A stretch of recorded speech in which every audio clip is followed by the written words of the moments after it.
Hey everybody, it's RJ, your host, and welcome to Hash It Out. In this episode, I'll be speaking with Grant Boatman of Kanna River about the launch of new products featuring so far lesser-known cannabinoids such as Hexahydrocannabinol. We'll also discuss the recent news in Texas that has re-legalized Delta-8 THC products in the state temporarily, the controversy surrounding the production of minor cannabinoid products before extensive research, and more. Without further ado, let's hash it out. My guest today is the founder of the CBD and Delta-8 company Kanna River. Welcome to the show, Grant Boatman. Hello, sir. How are you today? Very well, man. Thanks for having me. Oh, thanks for being here, man. Now, where are you joining us live from today? Thousand Oaks, California. Thousand Oaks. Okay, right on. Yes, sir. I'm a little south from you. I'm over in Orange County up here by Knott's Berry Farm. I can hear the screams from the accelerator out my window. So right on, man. That's a good ride. Been there a couple times. Oh yeah, dude. Oh yeah. I was just at we just did a Knott's Scary Farm. Whoo! I can't handle that. I can't handle that though. You can never relax. I'm just trying to walk through, find a corn dog, and I got these people jumping out at me like it's a whole thing. But sure. Yeah, it's a vibe. It's a vibe. That's what you need the CBD for. Yeah, there you go. A little balancing act right there. Yes, indeed. Well, hey, man, thanks so much for sitting down and having a conversation with me. I'm looking forward to asking you about all you've got going on over at Canna River, of course, and then going into some of the latest Delta-8 news that has been making waves recently. So diving right in here, I understand that Kanna River offers a full suite of full spectrum and broad spectrum products, including tinctures, flower, topicals, capsules, and pet products, which I'm super interested about. I also understand that you were born and raised in the Los Angeles area and have said that your favorite part about working with the plant has been the constant discovery, which I think is a really great quote. So with that being said, tell me more about how all of this started and what you have discovered since your launch in October 2019, if I have that right. Exactly. So we started in October. We were in different parts of the industry prior, whether it be the nicotine industry or kratom and stuff like that. CBD was the next venture that we wanted to jump into.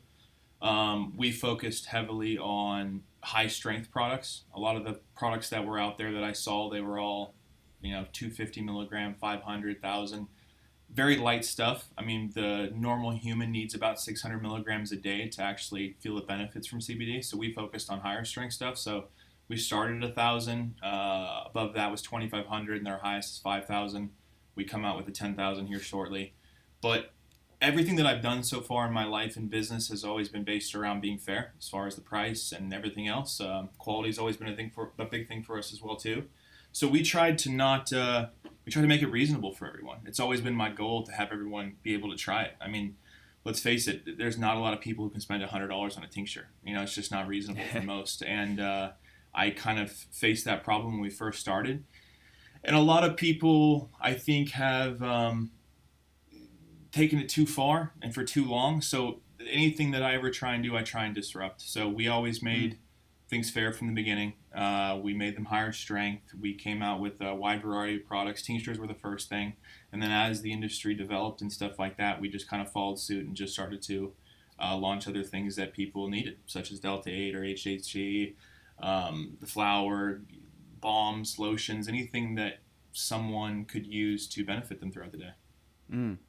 And you mentioned that y'all started back in October in 2019. So, I mean, in the course of just a couple of years, y'all have certainly experienced an unprecedented event, such as a global pandemic. So what has it been like to sort of navigate that space and then sort of experience the uptick in demand for hemp, cannabis, and CBD products, which has sort of been the opposite of what other industries have been experiencing during this Corona age?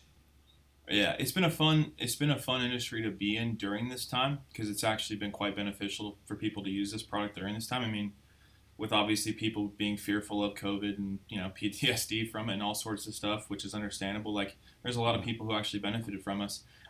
from the product sale, excuse me. But for us, we didn't really experience any problems as far as supply chain issues or anything like that.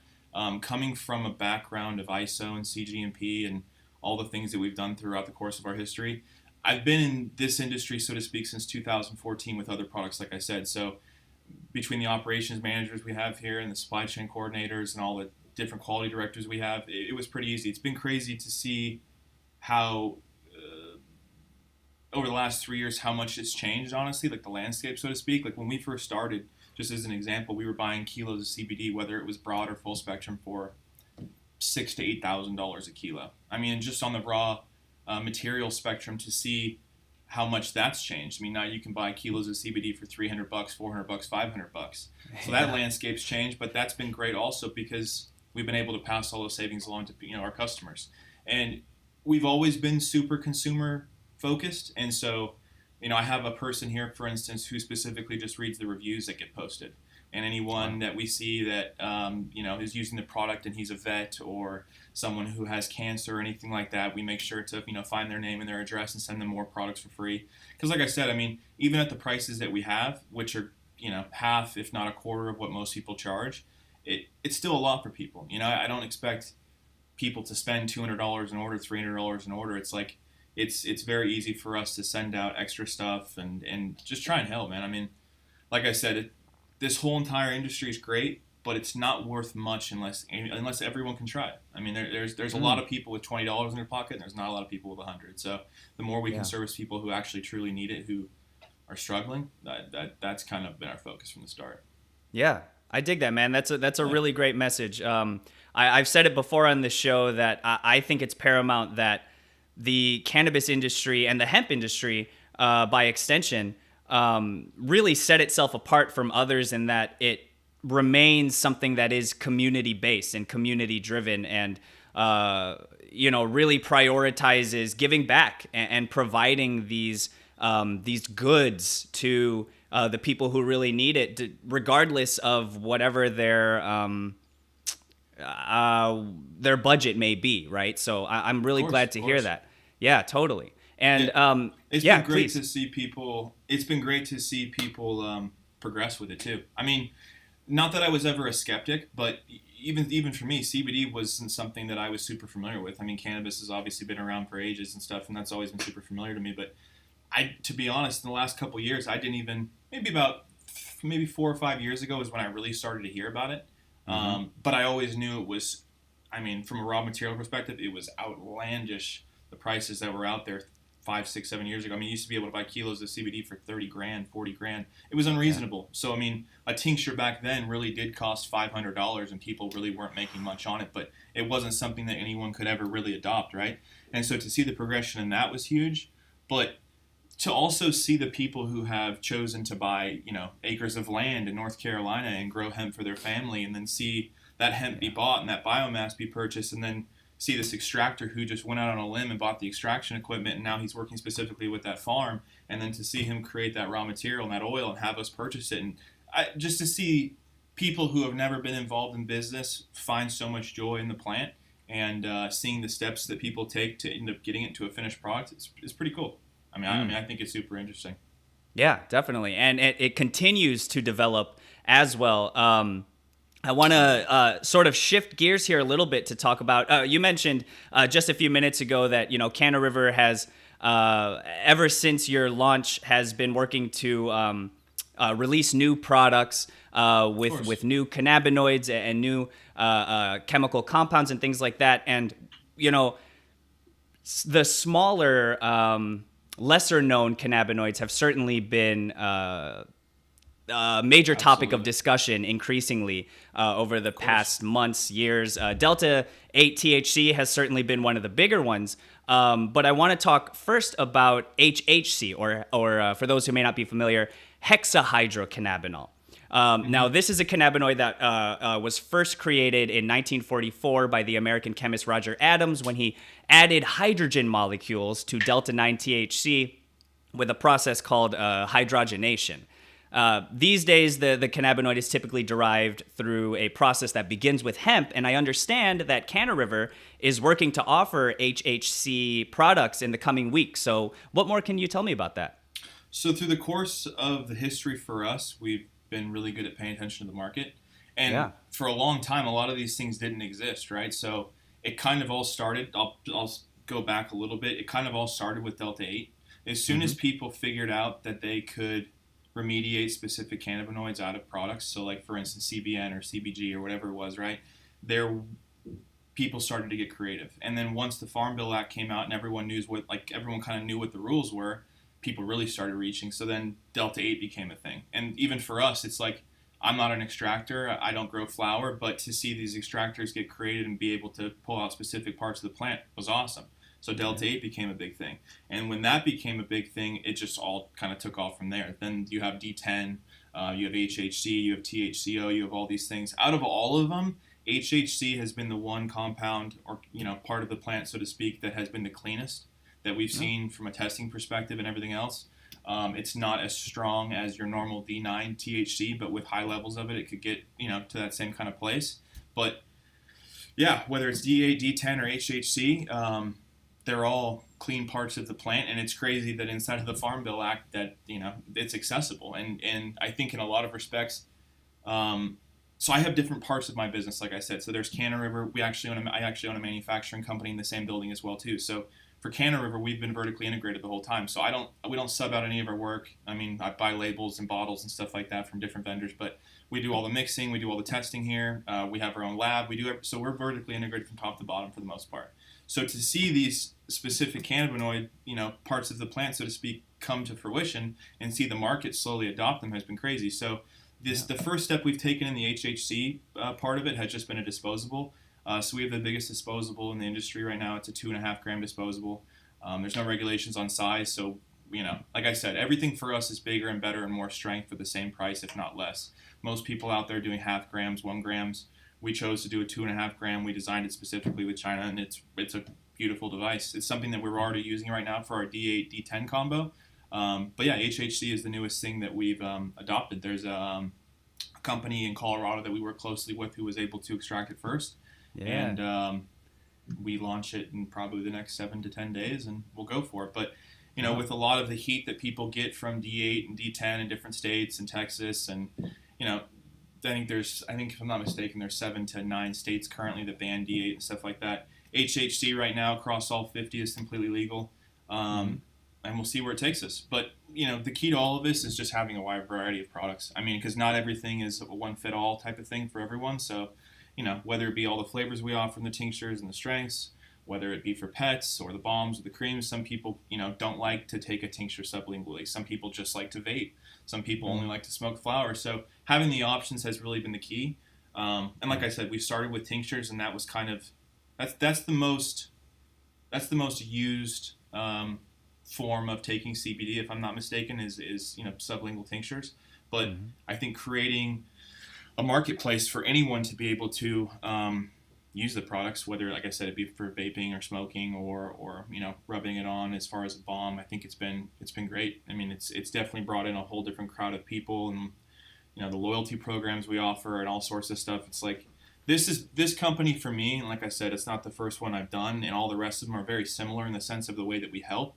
But this one, to me, it's just about giving back. You know what I mean? It's like, and I think that most people say that, but I think if people looked at our product offering and the prices and how far we've gone and the history we've had before and other businesses that we've done, they would notice it right off the bat. And for us, a lot of the companies that we've done so far have all been successful because of that. I mean, every part of in each industry I've walked into, like I said, whether it be nicotine or kratom or CBD or manufacturing, we've always come from a fair perspective, and we've always won majorly off of just that premise, because it's like, it doesn't take much for someone to understand that this doesn't cost much money, and it should be fair. I mean, you got Reddit groups and Facebook goers and all sorts of people who are great with calculators and can understand it, and so it's like, there's not a lot of people anymore who can get away with things. So it's been great to be on the right side of it from the start, and so it's worked out good. But yeah, HHC is something that will become definitely more popular. And there's other parts of the plant too that will be popular as well. Also, once they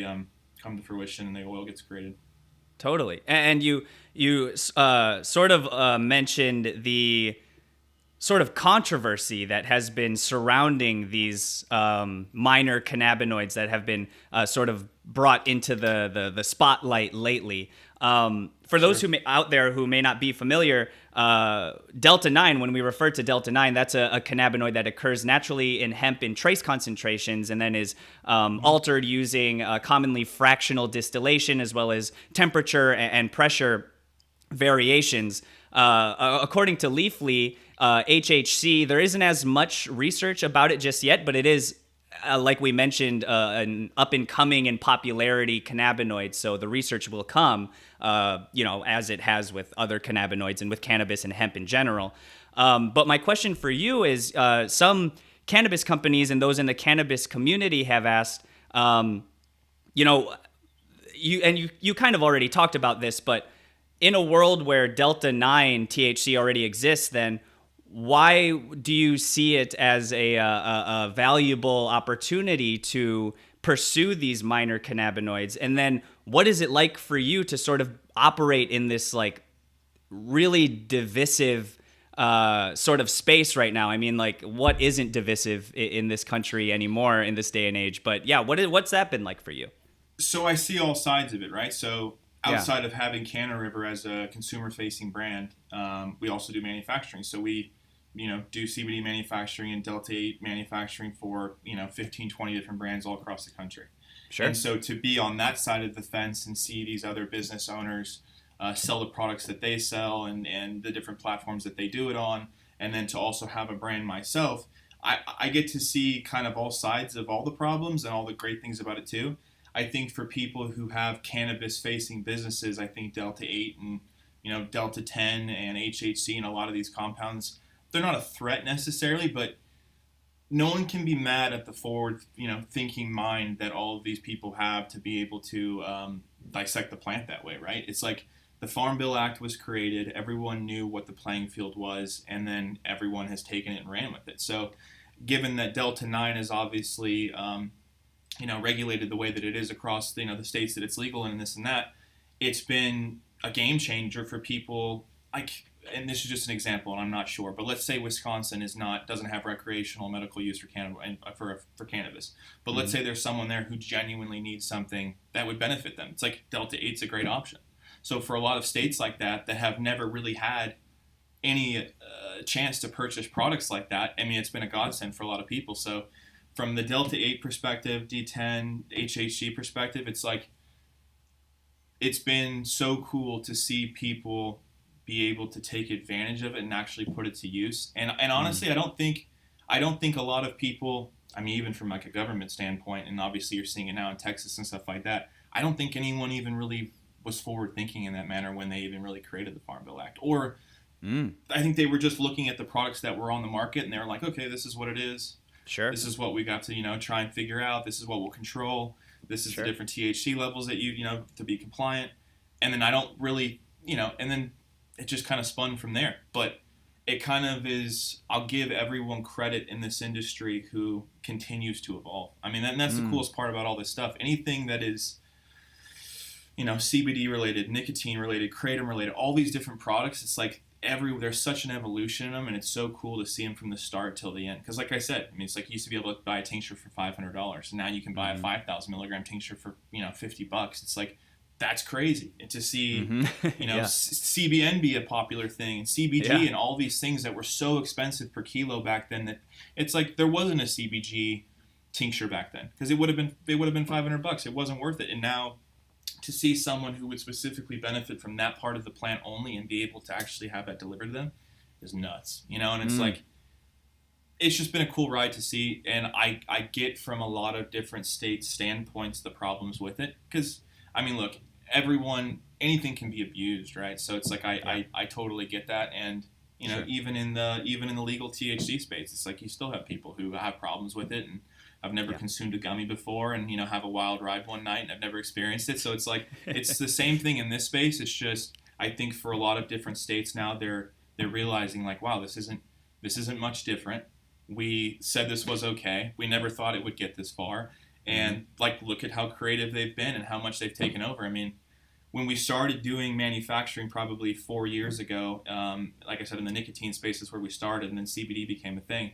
And to see the development in that and how much people have progressed in business and the amount of units they're selling and stuff like that. I mean, even for us, we're co-packing anywhere from maybe 1 million to 1.5 million to 2 million devices, so, disposables and cartridges a month right now for different vendors. And to see that be spread across the U.S. and know that it's doing great things is cool. And and to see people's development, it's just, I don't know. It's fun for me. I like the creative aspect. I like the growth in it. I like the evolution. I mean, it's like if there's none of that, it's not fun to me. So it's awesome. Totally. Yeah, I like that you mentioned that a large portion of it is about the accessibility. Again, I think our conversation is sort of centered around providing these products and these goods to the people who really need them. Like you said, there might be someone living in a state who could really benefit from cannabinoids, from utilizing cannabinoids in their life, but they can't access them because Delta-9 and cannabis specifically are banned in their state. Well, they can find an alternative with HHC, with CBG, CBN, Delta-8, all this sort of stuff.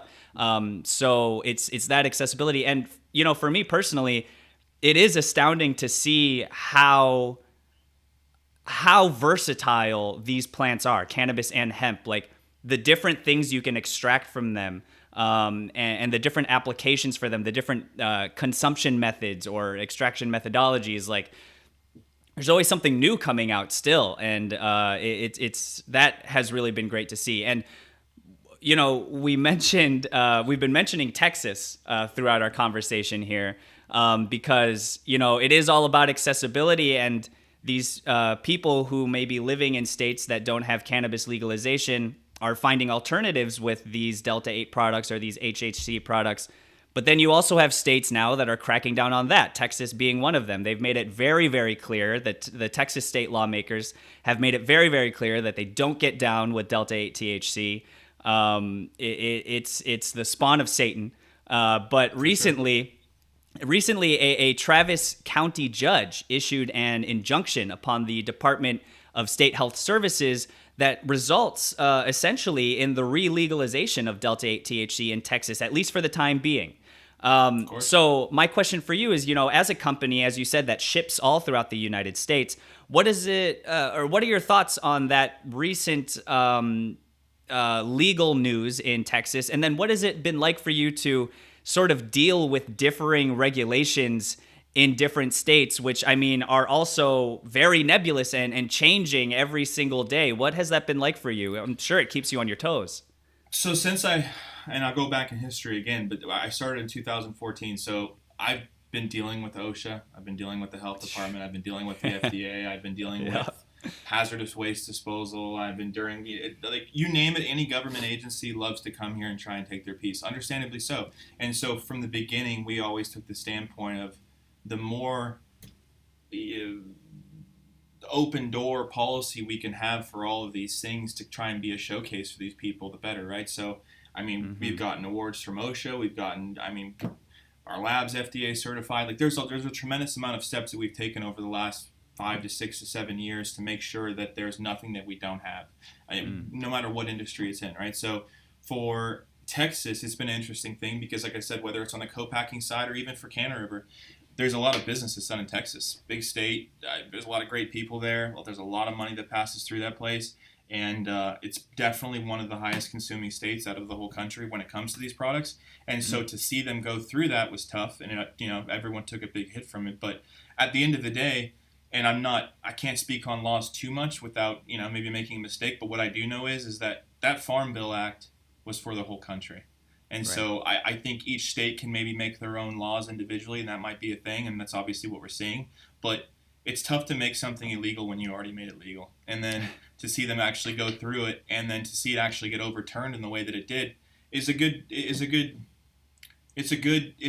example for every other state who wants to go through it too. Because now that the CBD industry is growing rapidly even more, there's there's coalitions of people, whether it be lawyers or businesses, that are actually banding together now and actually fighting this. Whereas, when an industry is in its infancy, most people don't want to take the first, the jump to try and fight something. So even for Texas, it's like there's way too many businesses down there, whether it be, shops or CBD stores or brands or it's like it's too much of a business now. And to try and stop something that you made legal that's helping people Right. are going to fight now, which is great, and that's kind of what it's always been. And like I said, whether it be the tobacco industry or CBD or all the things that we're a part of, it's like we've always dealt with regulations. But it's the best part, because honestly, as things progress, and there's bad things from time to time that occur, but most of the time, it legitimizes an industry. So maybe we can't do this, but we can do this. Maybe we can meet in the middle. Maybe there is a specific amount of D8 that you'll allow in a device versus it just being 0.3, 0.3% THC. And because most Delta-8 at this point has been remediated with no THC, so there's no trace elements anymore. Whereas when D8 first, kind of started maybe a year ago, so to speak, when it really came on the scene, a lot of extractors hadn't figured out yet how to remediate D8 entirely. So there was a lot of products that were on the market that, most people would consider hot, that would pop for over the legal limit and stuff like that. We've gotten past that, that hurdle. So now all raw materials, so to speak, have been remediated from THC. And so, I don't know. It was a great victory. I mean, for Texas, it's like big industry, big state, and to see it get overturned the way that it did, I mean, it's like the Farm Bill Act is like the holy grail for this whole thing. Yeah, totally. So And it's been good.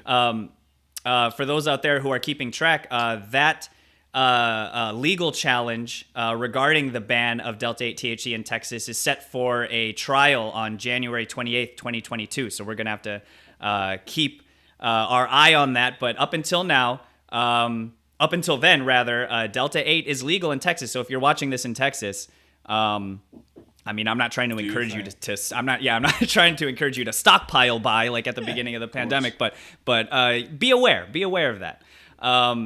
Totally. You know what? I sort of just see this as a really great metaphor for hemp and cannabis in general, because throughout generations, throughout centuries, many political regimes, cannabis has always been, and hemp have always sort of been suppressed more or less by the big entities, laying down concrete on the hemp and cannabis plants, if you will. But those plants always find a way to still grow through those cracks and break through that concrete. And so I hope it continues to do that going forward. And you are certainly on the forefront of it. So for those out there who may be interested, where can they keep up with all that you've got going on over at Kanna River, over on the World Wide Web, as it were?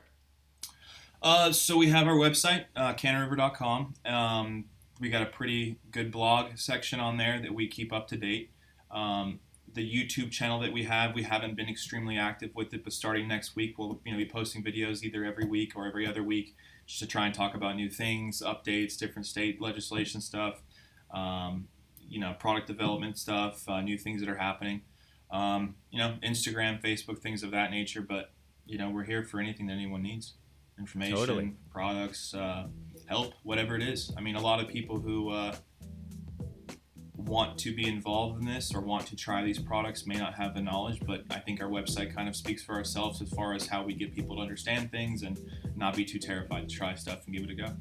Certainly. And we will leave the information to all of that in the description of this episode down below. And hey, Grant, thank you so much for sitting down and having a conversation with me and sharing all of this perspective and all you've got going on over at Kanna River. Wish you all the best with the upcoming product launch, man. Cool. Thank you very much, my friend. It was a pleasure having me. Thank you. Absolutely. Thank you very much. Grant Boatman, everybody. That is it for Hash It Out, y'all. Thank you so much for watching, liking, commenting, and subscribing. I'm your host, RJ Balde, and I will catch y'all in the next one. Peace out. Hey, everybody. Thanks for checking out our channel. Click here to watch another episode of Hash It Out. To find more cannabis industry reporting, insider stories, and to stay up to date on the latest trends, make sure to subscribe and keep up with our TRICHOMES community app. Download it now for free, and we'll see you there.